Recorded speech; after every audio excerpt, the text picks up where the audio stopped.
અરવલ્લી જિલ્લામાં આજે વહેલી સવારથી વાતાવરણમાં નોંધપાત્ર પલટો જોવા મળ્યો છે. હવામાન વિભાગની આગાહી મુજબ આકાશમાં ગાઢ ધુમ્મસ છવાયેલું રહ્યું, જેના કારણે હાઈવે પર વાહન ચાલકોને મુશ્કેલીનો સામનો કરવો પડ્યો હતો.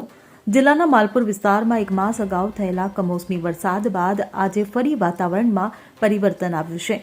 15 થી 20 કિલોમીટરની ઝડપે પવન ફૂંકાવાને કારણે ઠંડીનું પ્રમાણ વધ્યું છે, જેની અસર સામાન્ય જનજીવન પર પડી રહી છે.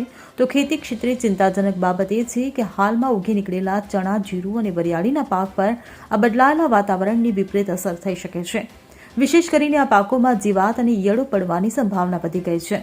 હવામાન વિભાગે આવતીકાલે પણ આવું જ વાતાવરણ રહેવાની આગાહી કરી છે, જેથી ખેડૂતોએ સાવચેતી રાખવાની જરૂર છે. Bureau report CN24 news. હવે જુઓ દેશ દુનિયાની તમામ ખબરો તમારી આંગળીના ટેરવે.